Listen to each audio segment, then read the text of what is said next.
حضرت عمر رضی اللہ عنہ کے دور خلافت میں حضرات صحابہ نے محمد صلی اللہ علیہ وسلم کی عظیم الشان پیشن گوئی کے مطابق شاہی ایران کسریٰ کے محل کی اینٹ سے اینٹ بجا دی اور نہتے ہونے کے باوجود اپنی ایمانی قوت اور توکل علی اللہ و اعتماد علی اللہ کی برکت سے حیرت انگیز تاریخ قائم کر دیا۔ یہ محل اس عظیم حکومت کا بنایا ہوا تھا جس کے جاہ و جلال سے کبھی روم کے محلات لرزا کرتے تھے، مگر صحابہ کرام نے اس طاقت کے غرور کو خاک میں ملا دیا۔ اس محل کی ایک دیوار اب تک باقی ہے اور بسیدگی اور فرسودگی کے باوجود شان و شوکت کی ایک تصویر نظر آتی ہے، اور اس قدر مضبوط اور مستحکم ہے کہ حضرات صحابہ کے دور میں جہاں آج کل کی طرح مہیر العقول ایجادات موجود نہیں تھی، اس محل کا توڑا جانا ناممکن نظر آتا ہے، مگر صحابہ کرام رضی اللہ عنہم کے جذبہ ایمانی نے اس پیکر ستوت عمارت اور محل کو خاطر میں نہ لایا۔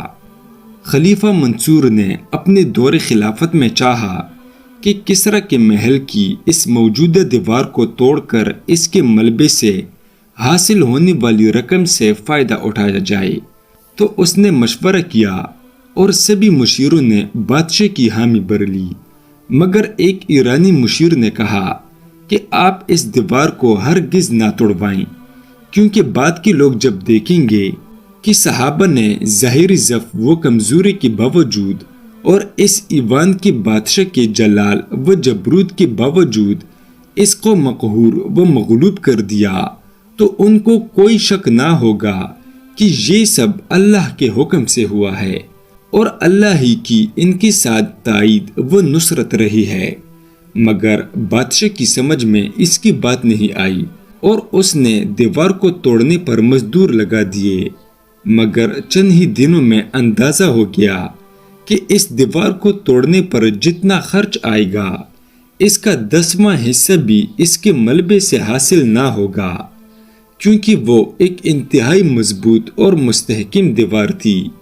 اس لیے بادشاہ نے اس کام کو رکوانے کا ارادہ کیا،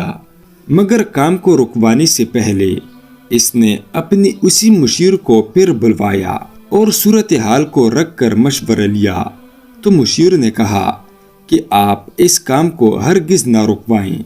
اور کہا کہ میں نے پہلے جو مشورہ دیا تھا کہ آپ اس دیوار کو نہ توڑوائیں، اس کی وجہ یہ تھی کہ اس دیوار کے باقی رہنے سے صحابہ کرام کی ایمانی قوت و طاقت کا اندازہ بعد میں آنے والوں کو ہوگا کہ ایسے مضبوط محل کو چند صحابہ کرام نے کس طرح توڑا ہوگا۔ اور اب میں جو مشورہ دے رہا ہوں کہ آپ اس کام کو نہ رکوائیں، وہ اس لیے کہ کام شروع کر کے رکوا دینے سے بعد میں آنے والے لوگ کہیں گے کہ ایرانیوں نے ایسا مضبوط محل بنایا تھا کہ اس کی دیوار کا ایک حصہ توڑنا بھی اسلامی حکومت کے بس میں نہیں تھا۔ علامہ ابن خلدون نے مقدمے میں لکھا ہے کہ ایک بار ہارون الرشید نے اس دیوار کو ڈھانے کا ارادہ کیا تھا اور اس پر مزدور بھی لگا دیے اور سلسلے میں کام شروع ہو گیا، مگر لگی ہوئی مزدور اس کے ڈھانے سے عاجز آ گئے۔ ابن خلدون فرماتے ہیں کہ غور کیجئے کہ وہ حکومت کس قدر طاقتور ہوگی جس نے ایسی عمارت بنوائی کہ جس کے ڈھانے سے دوسری حکومت عاجز آ گئی، حالانکہ بنانا دشوار ہے اور ڈھانا آسان ہے۔